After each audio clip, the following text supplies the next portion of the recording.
किंतु चिंता है रहती आँखों पर। बक्सा औलाद कोई हमें तो नहीं।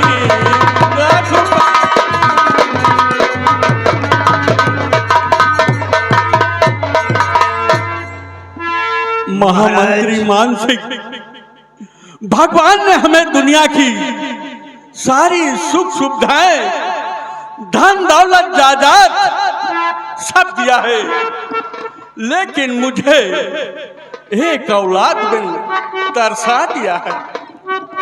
राजन, चिंता करने से इंसान की चतुराई घटती है और दुख से शरीर घट जाता है। मेरा तो इतना ही कहना है महाराज।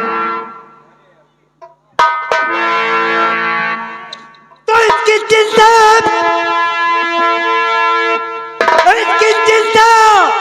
नहीं करिए महाराज जी, इसकी चिंता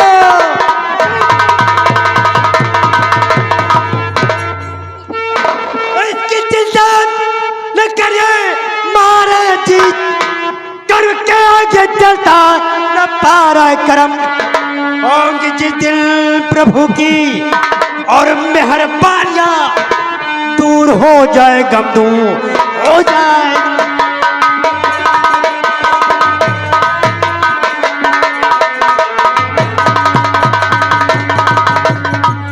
होंगे जिस दिल प्रभु की और मेहरबानियां, दूर हो जाए गम, दूर हो जाए गम।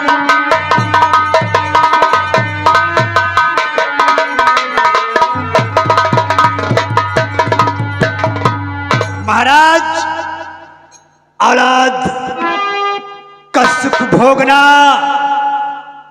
हर इंसान के नसीब में नहीं होता। ये कुदरत का कह रही है महाराज। कहते हैं कि जैसा इंसान कर्म करता है वैसा फल पाता है। आप यही सोचकर संतोष करें महाराज कि आपने कर्म अच्छी नहीं किए शायद, इसलिए भगवान ने आपको कोई औलाद नहीं बख्शा। संतोष सबसे बड़ा सुख है महाराज। महामंत्री मान सिंह, हमने सारी कोशिश कर लिया, सब कुछ कर लिया, लेकिन अब हिम्मत नहीं है। हिम्मत मत हारिए महाराज। अगर आप हिम्मत हार गए तो फिर क्या रह जाएगा इस नागौर में। ठीक है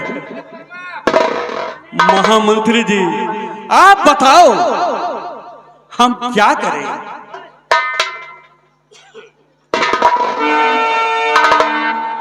बुलेट महाराज सलाह मांग रहे हैं। अरे सलाह क्या दूं मैं तो यही कहूंगा कि जब आपके भाग्य में, आपके कर्म में पुत्र का सुख है ही नहीं, तो आप कुछ भी करें कुछ नहीं होगा महाराज। क्या सेनापति जी?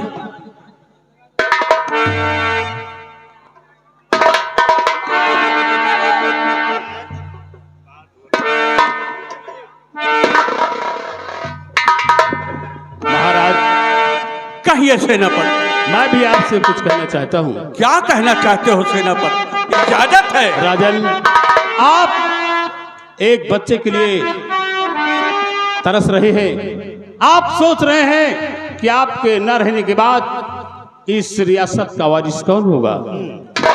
महाराज, मैं आपसे कुछ कहना चाहता हूँ। कहिए सेनापति, कहिए, इजाजत है। तो धैर्य रखिए महाराज, दिल दरमिया, ज्योतिषी कोई महाराज बुलवाइए और पूछिए क्या लिखा आप के कर्म में।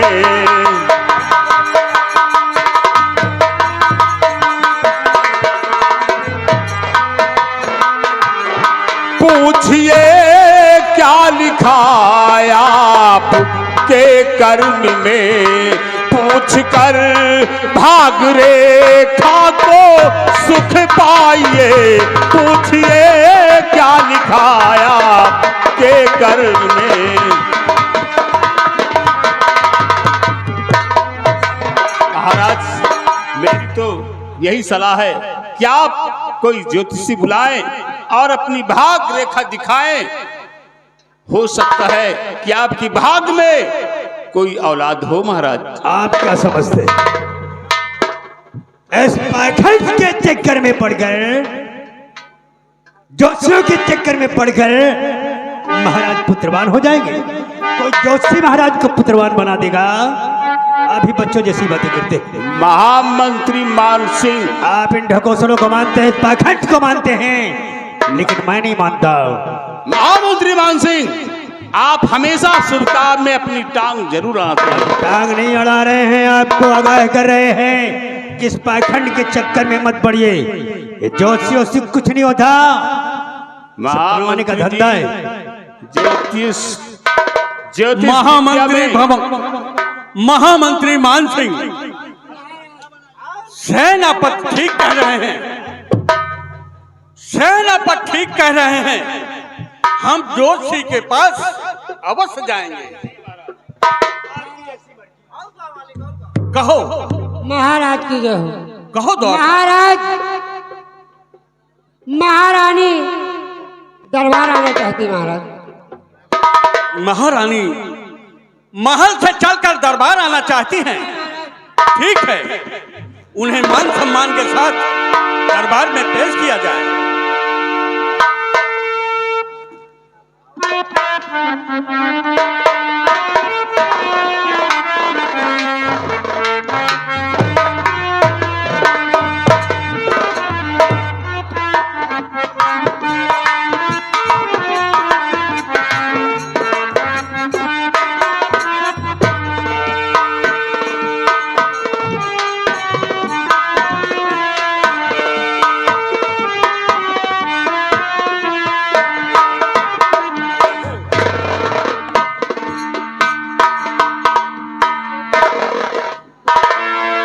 स्वामी जी, कहो प्राण प्यारी, कैसे राजमहल से चल करके दरबार में आना हुआ? आज मैं आपसे कुछ कहना चाहती हूँ स्वामी जी। कहो प्रिय, कहो क्या कहना चाहती हो? स्वामी जी, अरे स्वामी जी, दिल समय रहता है हैरान।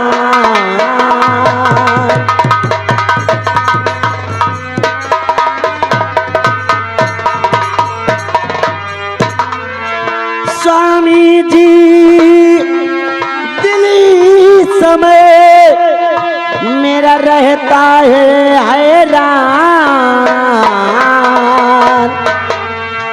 हर सोच जीवन की दास्तां,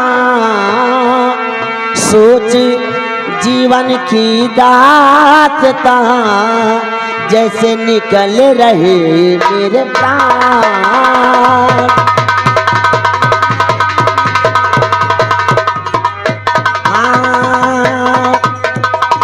सोच जीवन की दास्तां, सोच जीवन की दास्तां, जैसे निकल रहे मेरे प्राण।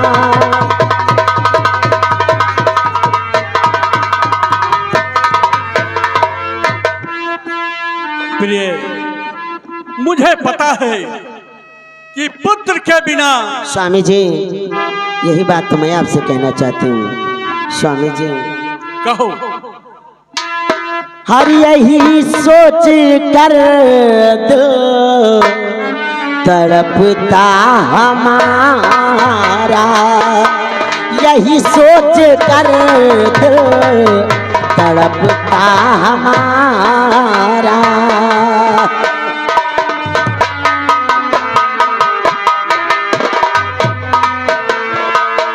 यही सोच कर दो तड़पता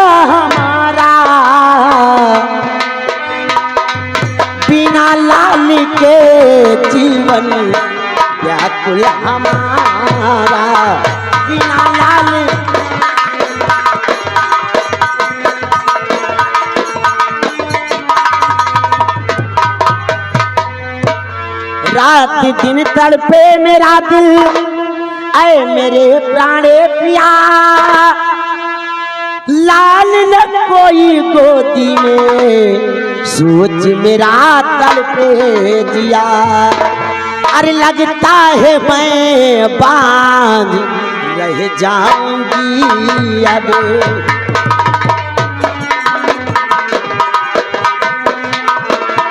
लगता है मैं बांझ रह जाऊंगी अब, यही सोच कर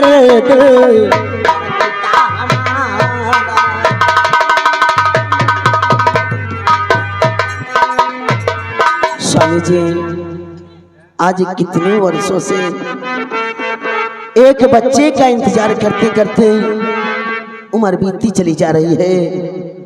लगता है कि अपना जीवन ऐसे ही बीत जाएगा। भगवान ना जाने क्यों मुकद्दर में मेरी कोख से कोई संतान ही नहीं लिखा है। लगता है प्रिय, मुझे आपकी बात सुनकर बहुत दुख है।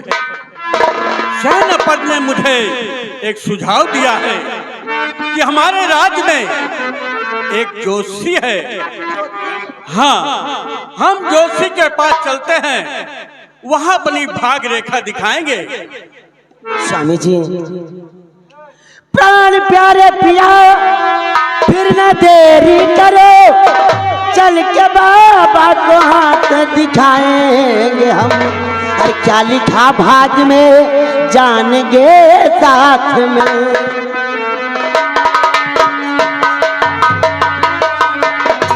क्या लिखा भाग में साथ जानेंगे में, अपने किस्मत की रेखा भी पहचानेंगे। क्या लिखा भाग,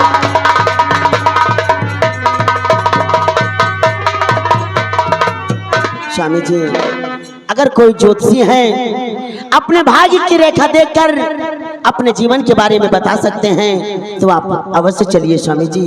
ठीक है प्रिय, सेनापति ने जोशी के पास जाने के लिए हमें बताया है कि हमारे राज्य में एक जोशी है, वो रेखा देखकर हाथ की बता दे। ठीक है स्वामी जी, मैं राजमहल जाकर बाबा जी के पास चलने की तैयारी करते हैं। आप दरबार खत्म करके राजमहल आइए, उसके बाद बाबा जी के पास चलेंगे। ठीक है, चलिए।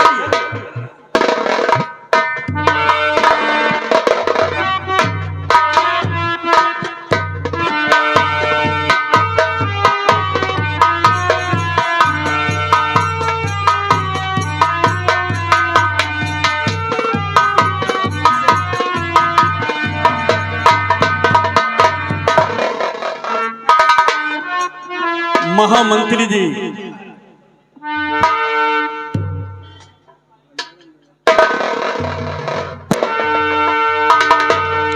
क्या बात है महाराज?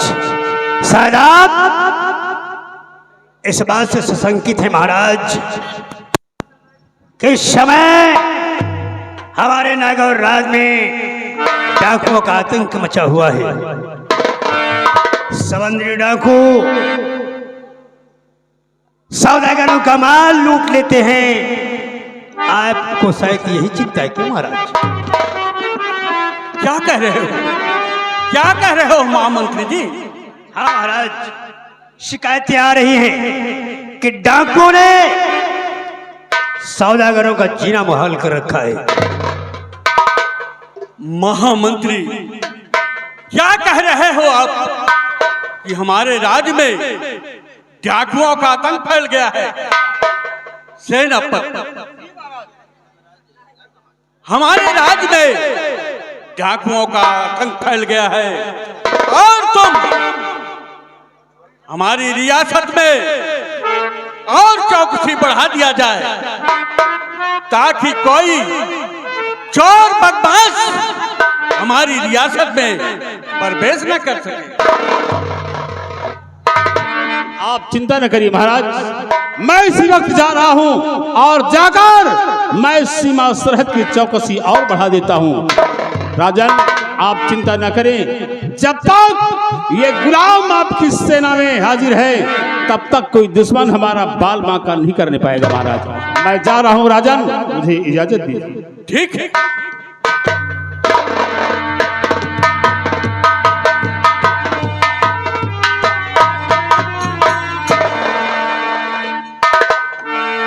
महाराज आज फरियादी घंटा बज रहा है महाराज।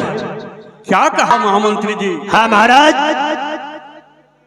कोई अपने फरियाद लेकर आपके पास आया है महाराज। जो फरियादी घंटा बजा रहा है। ठीक है, उस फरियादी को दरबार में पेश किया जाए। सिपाही जाओ फरम देखो, जाकर देखो कौन है वो जो घंटा बजा रहा है, क्या फरियाद करना चाहता है।